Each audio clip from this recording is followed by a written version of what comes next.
right. So, as you guys know, of course, you guys know Nico House. He is the Tulsi Gabbard aficionado, whatever it is you want to call him, a Tulcel, whatever it may be. There's certainly clear signs that he seems to be delusional about his candidate. He also, of course, is just very supportive and very, sycophantic about Tulsi Gabbard as a candidate. And, it's one thing to be super supportive of a candidate, right? And he's already gone on the deep end in terms of, defending Tulsi Gabbard from literally every single possible way. But it's a whole nother arena when you start, completely deluding yourself from the real world in terms of numbers and whether or not a candidate's top tier. And that's a whole nother thing. So you guys know the polling data. Tulsi Gabbard's not doing well at all, not even close. But Nico House, okay, he found one poll that had Tulsi Gabbard at 9 points. I believe this is an Iowa poll. It's either in Iowa or I think it's an Iowa poll. But it's either Iowa or it's, just a national poll. Either way, I mean, Tulsi had about the same points when it comes to the average. But what you have to understand is don't look at a single poll and think it means anything, because it doesn't. I think I had done a video about Andrew Yang and Kamala Harris on California. That was a mistake. One poll means nothing, folks. And that's why, there will be polls where it'll be like Bernie's on the top. And it's like one poll. And, people are like, wow, check it out. Look, Bernie's at the top, dude. And it's like, no, dude, that's just one poll. You got to look at that aggregate. You got to look at the average. Real Clear Politics is your friend, folks. It is your friend. And in this case, they found one random poll that has it at 9 points. It's sponsored by YouGov. And let's hear the conclusion based off of this one poll. By the way, the average is not mentioned in this video at all, of course, probably for conveniency purposes. But let's hear what Nico House's conclusion is based on this one single poll. 14.8%. Pretty standard. Elizabeth Warren got 12.6%. Bernie Sanders got 9.2%. Kamala, Miss Top Tier herself, it's at 3%. Pete Buttigieg, 5.3%. Beto O'Rourke, who has dropped out, so it doesn't matter. Booker, 1.6%. Tulsi Gabbard, 9%. Andrew Yang, 2.2%. Michael Bennett, 0.5%. Julian Castro, well, hold up, double back. Wait a minute. Hold up. So, for the most part, this seems to be in a numerical descending order, right? 14, 12, 9. Kamala Harris ended up in the 4th spot for some reason. Buttigieg, okay, so let's skip Kamala, right? 14, 12, 9, 5. Beto dropped out. I don't know why he's up there. 1.6, and then Yang 2.2, 5, 1.6, 1.2. I don't exactly know what the hell order this is. Does it look like it's in? No, it can't be. It can't be alphabetical order. It isn't clearly in numerical order. But don't you think that if a candidate has 9%, shouldn't she be up there with the other? I've been waiting to say this. Y'all. Okay, we're gonna say it together. Shouldn't she be up there with the other top tier candidates? Oh yeah, that's right. Because we do now have to ask the very legitimate question: is Tulsi Gabbard inching closer and closer to the top tier candidate range? Let me explain why we have to have this conversation. Well, let's be honest. A lot of these polls, even where Tulsi is doing well, this is only the Democrats talking, right? When you start factoring in both Democrats and Republicans and independents, Tulsi seems to basically outperform everybody generally, except for maybe the top 3 or the top 4. And in this particular poll, where only Democrats were asked, I say, yo, if you got to vote today, who are you voting for? 9%. said in Iowa, said that they would be voting for Tulsi Gabbard. Okay, so as you can see there, Nico House is now somehow under the delusion that essentially Tulsi Gabbard is a top-tier candidate. This is complete insanity, 100% just craziness. Tulsi Gabbard is nowhere near a top-tier candidate. I mean, if we just look at Iowa here, which is what we have over here, this is Iowa, okay, which this is your friend, by the way. You always want to look at RealClearPolitics. Look at their average, because what they do is they take all the polls and they average out the polls.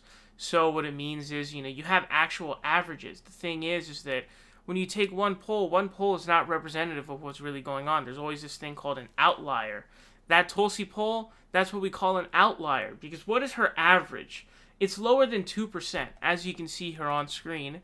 It says 1.7% for Gabbard. That's her RCP poll average. So she's way at the bottom with virtually, she's completely at the bottom. She's under Booker, Yang, Steyer, and Harris. And virtually everyone. And this is Iowa, by the way, folks. So that poll was in Iowa. This is the average of, who's there. It looks like she's barely above Bloomberg.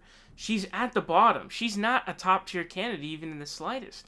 She's not even close. If anything, she's by the numbers, if we're going by the actual numbers and the statistics, Tulsi Gabbard is a low-tier candidate. She's a bottom-tier candidate when it comes to, who's winning. Because when we say top-tier candidate in this context, we're not saying, based on how good we perceive the candidates to be, like how good we rank Tulsi Gabbard as a candidate, as a preferred candidate. We're talking about numbers here, because previously, at this point, right here in July, Kamala Harris was a top-tier candidate, okay? She was a top-tier candidate. Now she's not, because she's at 3.7, and in the national average, which we'll look at here in a second, is about the same. So, when we're talking about top-tier candidate, we're not talking about, obviously Kamala Harris is a horrible candidate, but she was top tier in terms of polling data at one point. Now she's not. She's, barely above Tulsi by 2 points.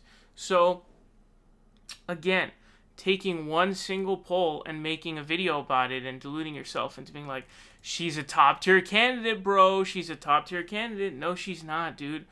Barely anybody knows who Tulsi Gabbard is. No one cares, dude. Except for your little deluded area of online, no one gives a crap about Tulsi Gabbard, and that's evidenced by the numbers. Nobody cares. I'm sorry. 1.7 points is a joke. And I'm seeing people try to compare, like, Tulsi's numbers right now to Bernie's numbers in the primary, which is hilarious, because Bernie Sanders, when given some, brief amount of time, grew an insane amount and ended up at one point nationally being nearly tied with Hillary Clinton. They're not comparable. Bernie Sanders was far and away, he was a legit candidate, in terms of, like, being able to win. Tulsi Gabbard may be a good candidate, but she's not, she's not like Bernie Sanders in 2016. She's done nothing to prove that. She's gone nowhere. And then if we're looking at, the RCP full averages, Gabbard's at 2 points. That's a top-tier candidate, someone who's not even at 5 points, let alone 3 or 4, and come on, dude. We're talking about being at 2 points. Are you kidding me? The top tier candidates as of right now, there's 3 candidates, okay? That's Warren, there's Bernie, and then there's Joe Biden. And for some reason, there seems to be a massive jump for Biden that comes straight as a Warren drop-off and a Bernie drop-off that's coming. But what we're looking at here is, and we'll have to look at that later, but these are the top tier candidates. They're all close to each other. They're all above 15 points. That's what you're looking at. So right here, Biden, Biden, Kamala, and Bernie, and I guess arguably Warren at this point, were all top-tier candidates. But not anymore. Kamala's completely fallen off, and that's what's so funny. Kamala Harris's campaign has completely gone downhill, completely, just collapsed is essentially the word. Tulsi Gabbard is averaging 2 points. 2 points. If you think that Tulsi Gabbard is going to win, or that she's going to win anything, or, because this is what I've heard from people like Nico House. Oh, the reason why Tulsi Gabbard needs to run in this election is because, Biden's going to have corporate Democrats like Kamala Harris to give him delegates at the convention. The problem with that is you need 15% in any state to get any delegates. It's a threshold required. Tulsi Gabbard is averaging 2 points. She's not going to get 15% anywhere except for Hawaii. 15% is a high number to hit with this many candidates. So the idea that she's going to hit the threshold for any delegates is a complete insanity. Quite frankly, just complete insanity. So, and I don't know how you could delude yourself. I mean, a lot of these days, dude, she's like 1.5 or below. Like, that's embarrassing. Like, those are really bad. And a 1.1, like, these are bad numbers. These are really bad numbers. To think that somebody who's nationally averaging 1.1 on some days, or 1.5, or 1.3, or 1.4, is a top-tier candidate, I mean, you've completely gone off the deep end at that point. And you're just insane. Like, you're crazy. And that's just simply the facts. And the idea that, Bernie Sanders' 2016 presence and position in the race is the same or even similar to Tulsi Gabbard at this point is laughable. Tulsi Gabbard has had a lot of time to try to gain support. She jumped in real early, since February. And we're now in November, dude. We're like 3-4 months out from it being like the 1-year anniversary of her entrance into the race. And she's literally where she started. If anything, I'm sure some days she's lower. But, she looked to be some of these days were less than 1. So I guess she's made some progress. She's picked up 1 to 2 points or 1 to 1.5 points. But it's just not the case. Tulsi Gabbard's not a high-tier candidate. I'm sorry. Even if I think Tulsi is a pretty good candidate, it's just simply not the case that she's a high-tier one or a top-tier candidate. It just simply isn't the case.